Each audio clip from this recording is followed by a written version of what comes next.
Este é o Giro Distrital. Aqui você fica por dentro dos principais acontecimentos da esfera política de Brasília. Nesta edição, vamos conferir como foi a 55ª edição do Festival de Brasília do Cinema Brasileiro. O evento marcou o retorno da tradicional Mostra Brasília, com patrocínio da Câmara Legislativa. Vamos conhecer o Banco de Alimentos de Brasília.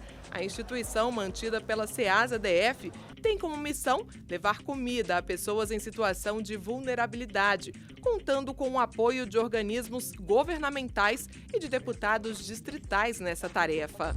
Novembro Azul, vamos entender por que os homens não podem negligenciar os cuidados com a saúde. Uma dica que não deve se limitar à prevenção ao câncer de próstata.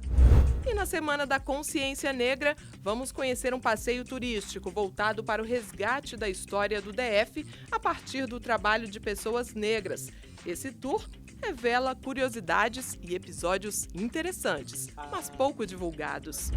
E claro, vamos destacar o que foi notícia na Câmara Legislativa na terceira semana de novembro. A última semana na Câmara Legislativa foi dominada por pronunciamentos no plenário. No dia 16, o deputado Leandro Graz subiu à tribuna para cobrar ações do GDF no sentido de mitigar os prejuízos causados pela temporada de chuvas na capital. O estrago das chuvas é sempre muito previsível.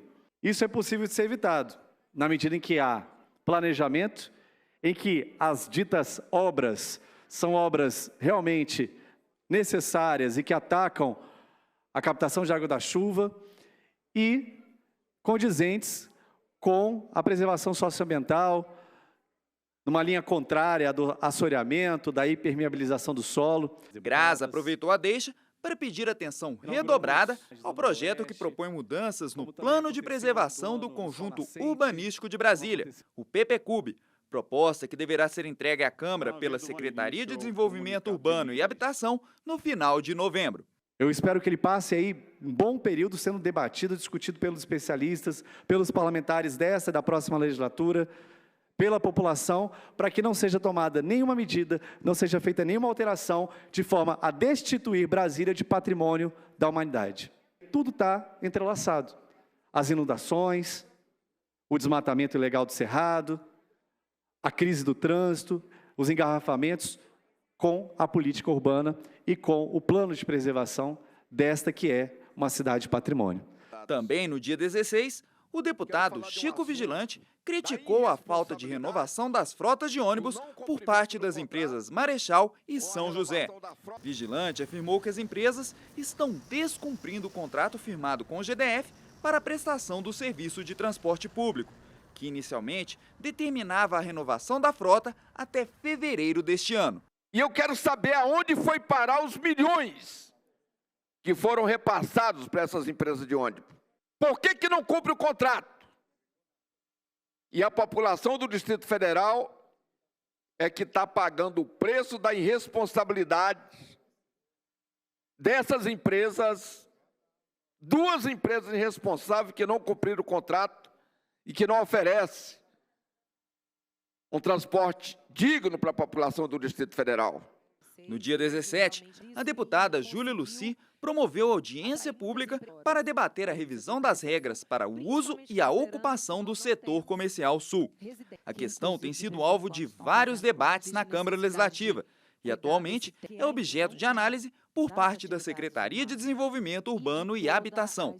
Durante a audiência, os representantes da SEDU descartaram permitir o uso residencial do espaço na região, mas se mostraram de acordo com a ampliação dos usos comerciais e com a requalificação urbana, o que permitiria a instalação de empreendimentos que atualmente não podem funcionar no local, como faculdades e pequenas indústrias. Também no dia 17, os distritais promoveram reunião pública para debater o projeto que atualiza a Lei da Gestão Democrática nas escolas. Encaminhada à Câmara pelo GDF, a proposta é alvo de críticas dos trabalhadores da educação, que defendem alterações no texto para permitir a reeleição dos gestores escolares e a prorrogação dos mandatos atuais até o final de 2023, com eleições em outubro do próximo ano. A principal reclamação dos profissionais de educação é que o texto enviado pelo governo foi construído sem a participação da categoria, visão corroborada pelos parlamentares. Eu não tenho coragem de fazer sequer um substitutivo sem ouvir vocês. Eu não vou fazer isso. Mesmo eu conhecendo, mesmo eu ouvindo aqui um colega, um professor, um diretor, um auxiliar, eu não vou fazer sozinho.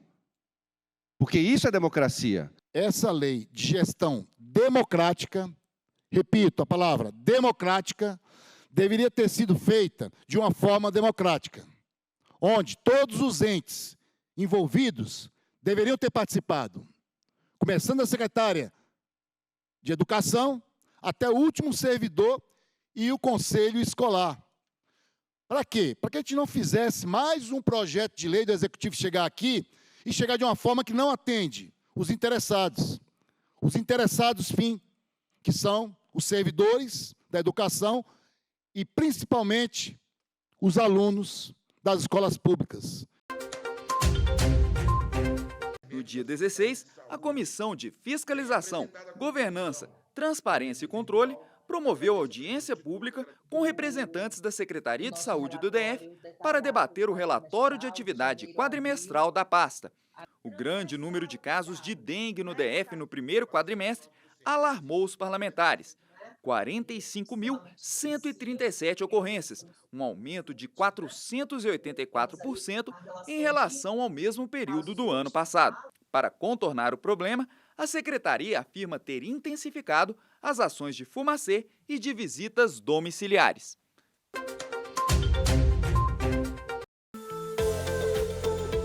Dizem que a cultura movimenta mentes, corações e comportamentos. Se assim for, Brasília esteve especialmente movimentada na última semana. Alguns dos principais filmes do Brasil foram exibidos no tradicional Festival de Brasília do Cinema Brasileiro, que está completando 55 anos. O Festival de Brasília sempre foi o festival mais importante do Brasil, é um dos mais ou mais longevo, e é um festival que está aqui no centro nervoso do país. Sempre foi um festival muito político, com uma participação muito grande da plateia. Eu diria que é o festival mais importante que o Brasil tem.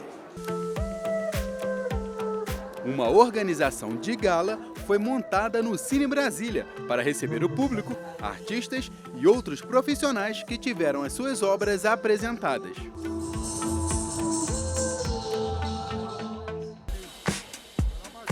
A chuva que caiu ao longo da semana não foi suficiente para deixar em casa o público apaixonado por cinema.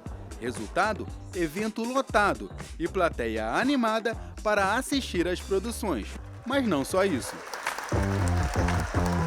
O Festival de Brasília do Cinema Brasileiro não é somente uma exposição da arte audiovisual, é também um ambiente para a gente debater e pensar a política, a arte, a cultura, os valores da sociedade de Brasília e do Brasil. Eu acho que o cinema ele é uma manifestação artística que realmente representa o sintoma social, né? Então tudo que é pertinente à sociedade, tudo que nos toca, os temas que nos atravessam, eles fazem parte, né, de uma maneira orgânica da produção audiovisual como um todo e naturalmente os filmes que a gente selecionou também compõem esse conjunto de temas e de aspectos que a gente quer debater e entender com mais afeto, né, e com a possibilidade de poder ressignificá-los, né, para que a gente possa melhorar enquanto sociedade.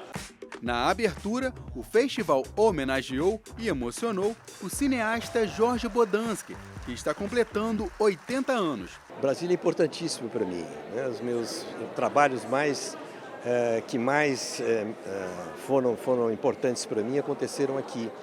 E eu já estive várias vezes nesse festival, inclusive da última vez foi virtual por causa da pandemia, e um filme muito caro para mim, que é um filme autobiográfico, que conta a minha história do início da Universidade de Brasília, e esse filme eu nunca pude colocá-lo no cinema, né?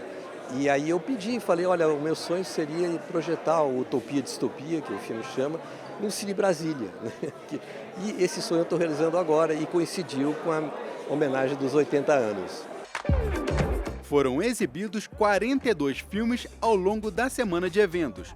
As duas principais categorias são Mostra Competitiva Nacional e a Mostra Brasília. Esta recebe o patrocínio da Câmara Legislativa, com R$ 240 mil em prêmios para os filmes vencedores, além do Troféu Câmara. A proposta é fomentar cada vez mais os artistas e as produções audiovisuais do DF, ainda mais no momento em que o setor cultural está se recompondo da pandemia do novo coronavírus. É o cinema que sobreviveu à pandemia, né?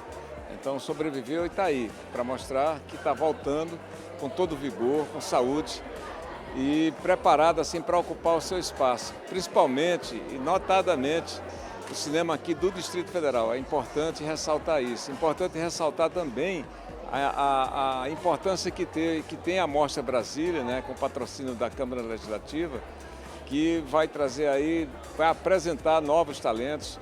O momento do cinema aqui no Distrito Federal é um momento assim de aquecimento, certo? A gente está inclusive destoando um pouco do cenário nacional.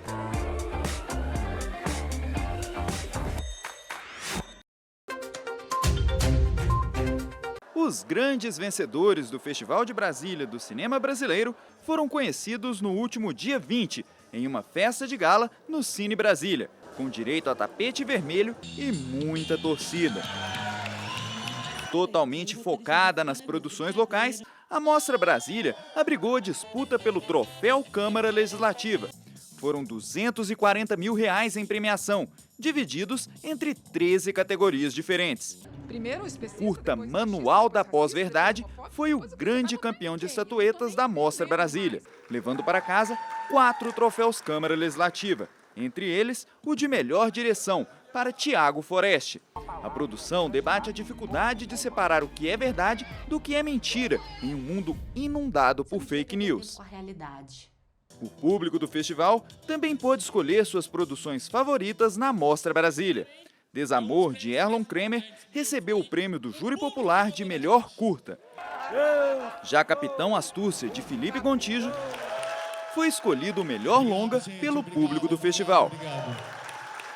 Mas os principais prêmios da Mostra Brasília foram entregues pelo júri oficial. Levante pela Terra, de Marcelo Costa, ganhou como melhor curta.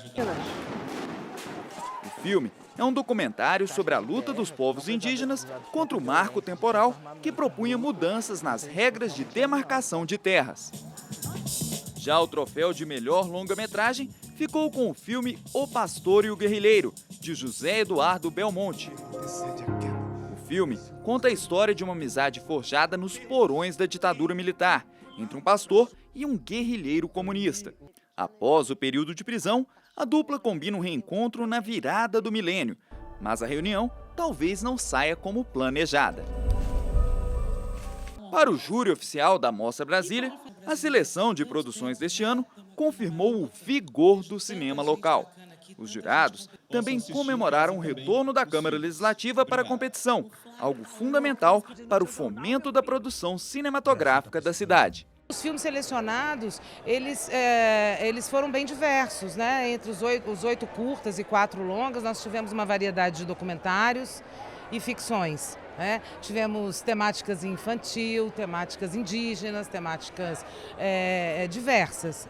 Então, assim, a gente vê o quão pulsante a arte cinematográfica está nesse momento, principalmente depois da pandemia de Covid-19. É uma alegria estar aqui participando do júri e é muito legal que esse troféu tenha voltado com a força e a pujança dentro do maior festival de cinema do Brasil. Eu tenho dito que essa 55ª edição é o Festival de Brasília da restauração do cinema brasileiro.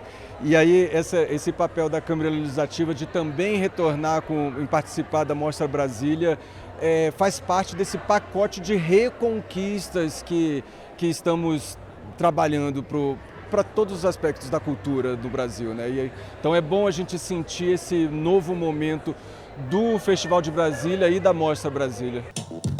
Já o candango de melhor filme da Mostra Competitiva Nacional ficou com o longa A Invenção do Outro, de Bruno Jorge, documentário que retrata a expedição realizada em 2019 pela FUNAI para estabelecer o primeiro contato com um grupo de indígenas isolados da etnia dos Corubos. A missão, realizada em plena selva amazônica, contém alguns dos últimos registros do trabalho do indigenista Bruno Pereira, assassinado em junho deste ano, um crime que causou grande comoção em todo o planeta. A lista completa de produções premiadas pode ser conferida no site oficial do Festival de Brasília do Cinema Brasileiro. Corre, corre para garantir alimento de qualidade na sacola. Uma cena típica das manhãs na Ceasa, as centrais de abastecimento do Distrito Federal. Quem anda por aqui encontra quase de tudo para uma boa refeição. Tem cenoura, alface, batata doce, mas em meio à correria do comércio, uma instalação até um tanto discreta realiza um trabalho digno de holofotes. É o Banco de Alimentos de Brasília, um local que tem como missão dar de comer a quem tem fome. O Banco de Alimentos é um equipamento de segurança alimentar e nutricional que capta alimentos de diversas fontes e doa para pessoas em situação de insegurança alimentar e nutricional.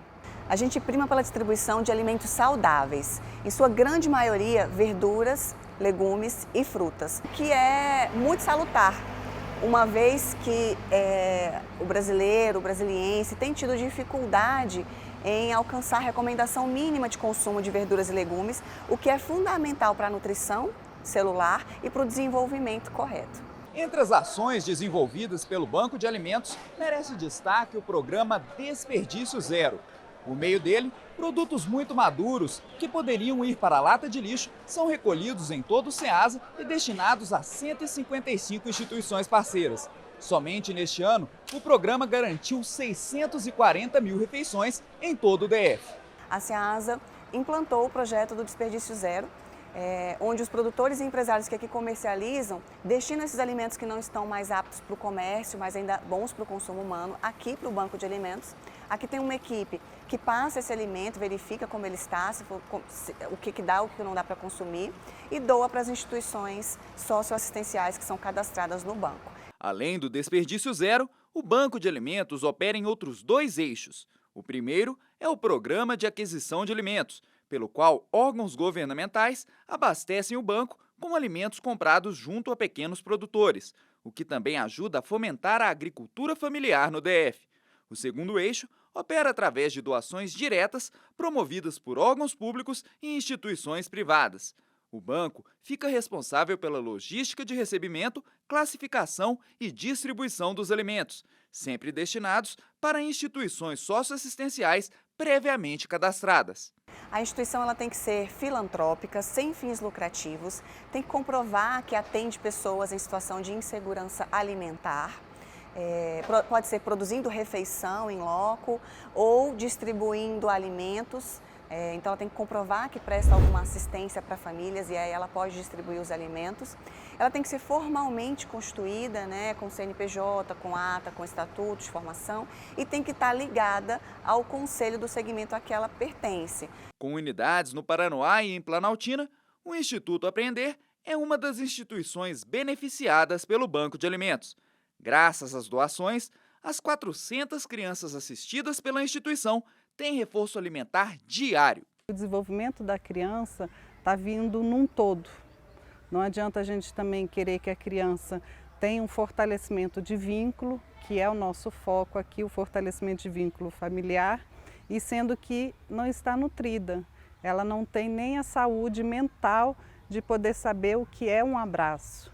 E com uma alimentação adequada, a gente sabe que a gente pode pedir isso. A Eva é quem comanda a cozinha do Instituto Aprender. Além de atestar a boa qualidade dos alimentos recebidos, ela se preocupa em desenvolver receitas criativas para evitar o desperdício. Ela garante, as crianças adoram. Se tia faz mais repetição, eu falei, tem sim. Aí eu faço o suficiente para eles repetirem. Além de oferecer refeições para as crianças assistidas, o Instituto Aprender promove doações de cestas verdes com frutas e legumes para famílias em situação de vulnerabilidade. E nesse período de pandemia, o Banco de Alimentos, SEASA-DF, autorizou, né, distribuir também para as famílias, para dar esse acompanhamento alimentar. Muitas famílias perderam emprego. É ruim falar um pouco sobre isso, mas muitas famílias perderam emprego e através dessa parceria com o Banco de Alimentos foi importantíssimo para trazer nutrição para essas famílias que na época não tinha de onde tirar o alimento. Quando a gente recebe o e-mail um dia antes do SEASA, que no outro dia é doação, e isso já é passado para as famílias, amanhã tem doação, nossa, é uma alegria tamanha que a gente não consegue descrever. A Câmara Legislativa também é parceira do Banco de Alimentos de Brasília. No ano passado, os deputados Cláudio Abrantes e Chico Vigilante destinaram R$500 mil em emendas parlamentares para projetos da instituição. Os recursos possibilitaram a aquisição de mais de 12.600 cestas verdes para pessoas em situação de vulnerabilidade. Olha, existe um lema que diz que quem tem fome tem pressa. E a fome dói. E dói muito. Portanto, tudo que a gente puder fazer no sentido de financiar a compra de alimentos e a distribuição mais rápida para as pessoas que necessitam, nós temos a obrigação de fazer.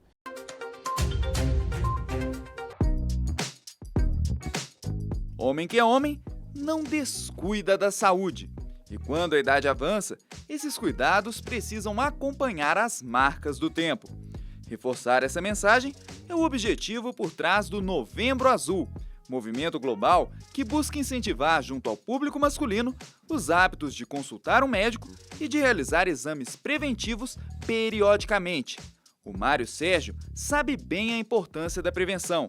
Servidor de carreira da Câmara Legislativa, ele não dispensa um check-up periódico, sem medo e sem preconceito. Eu acredito que é uma coisa extremamente importante, até porque as pessoas, especialmente que já chegaram à minha idade, sempre correm algum risco e um dos riscos que nós temos é o problema de câncer de próstata. Então é muito bom a prevenção, muito interessante. Acho que se a gente passa por uma doença que é evitável, é sempre bom. É uma coisa que a gente tem que pensar não só em função de nós mesmos, mas em função de todas as pessoas que dependem da gente ou que nos querem bem.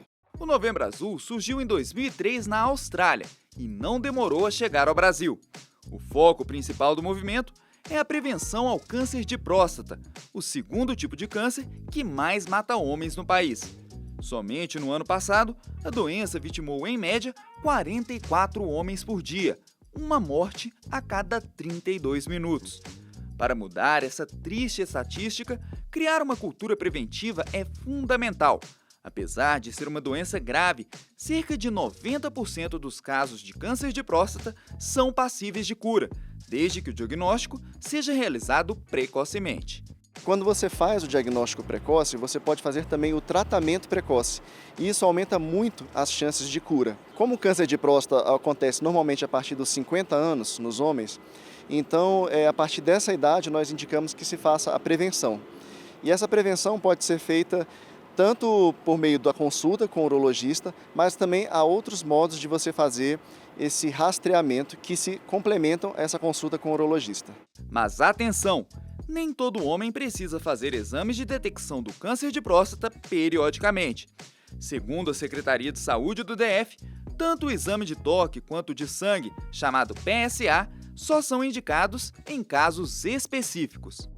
O exame de rastreamento do câncer de próstata ele é recomendado para grupos específicos de homens, que são aqueles com histórico familiar, homens próximos, e os que apresentam sintomas. Os demais, o recomendado é fazer o acompanhamento de saúde para, caso apresentem algum fator de risco ao longo desse acompanhamento, aí sim ele vai fazer o teste diagnóstico. Então não é para homens de 40, 60, 80 anos. O acompanhamento de saúde é durante a vida inteira, a todo momento. O homem de 20 anos, o homem de 25, ele pode vir ao serviço de saúde para ser acompanhado. Pode ser que ele seja diagnosticado com uma forma mais precoce. Pode ser que o homem com 60, 80 anos seja diagnosticado. Então o que a gente quer enfatizar é cuidar da saúde de forma integral e os que apresentam sintomas ou histórico próximo, esses assim têm uma recomendação mais enfática do rastreamento. Embora a preocupação com o câncer de próstata seja algo fundamental, a Secretaria de Saúde está empenhada em usar o Novembro Azul para conscientizar o público masculino sobre a importância de cuidados com a saúde de uma forma geral. O objetivo é fazer com que os homens parem de negligenciar os perigos de outras doenças. Quando surgiu o Novembro Azul, começou com a prevenção do câncer de próstata. A gente ainda trabalha em prevenir, com prevenção do câncer de próstata, mas a gente expandiu isso, porque a gente entende que a melhor forma do homem se cuidar é de forma integral. É ele cuidar da alimentação dele, atividade física, não ser sedentário, o excesso de peso. Esses são fatores de risco para diversas doenças, entre elas o câncer de próstata, e a gente tem outros fatores de risco para doenças como o tabagismo, as doenças sexuais. Então a gente quer tratar do homem como um todo e não apenas um único órgão.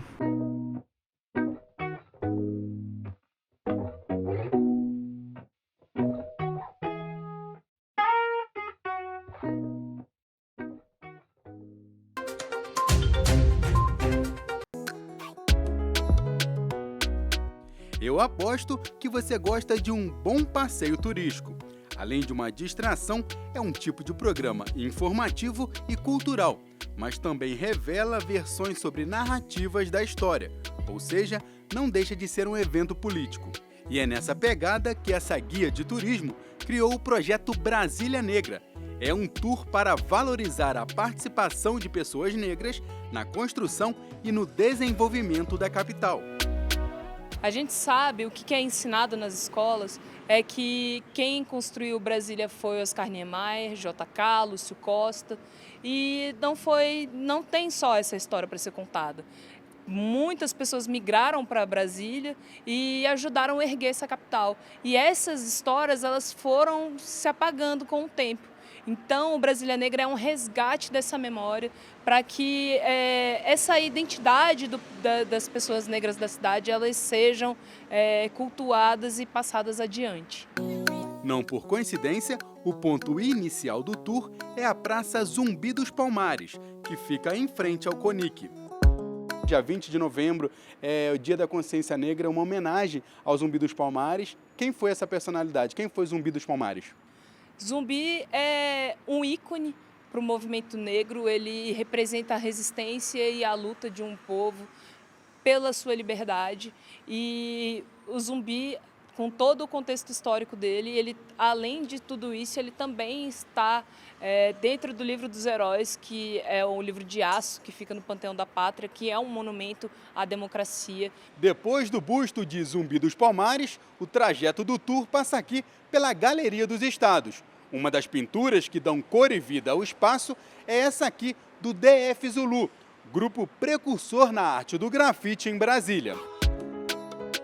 O passeio segue ainda, entre outros pontos, pelo Museu Vivo da Memória Candanga e pela Prainha dos Orixás, que fica no Lago Sul. Ainda próximo à Galeria dos Estados, o tour visita esta exposição de fotografias, chamada Reintegração de Posse, um projeto desenvolvido por pesquisadores da UNB. Este professor de História participou das atividades. A gente fez uma seleção de várias imagens, selecionamos algumas e construímos essa exposição que tinha momentos de interatividade, mapas da circulação das pessoas negras, de onde elas vinham, e também contando um pouco dessa história social do negro em Brasília. Bom, é um projeto que tem a sua importância para a gente finalmente reinstituir a posse histórica dessas pessoas nesse território, pessoas que construíram esse território.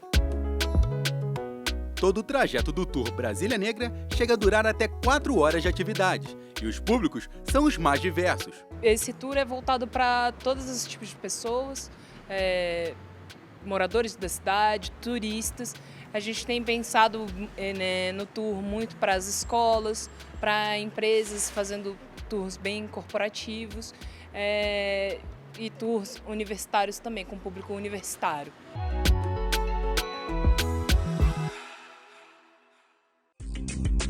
E não se esqueça, para outras informações sobre os trabalhos da Câmara Legislativa, acesse o portal de notícias da Casa.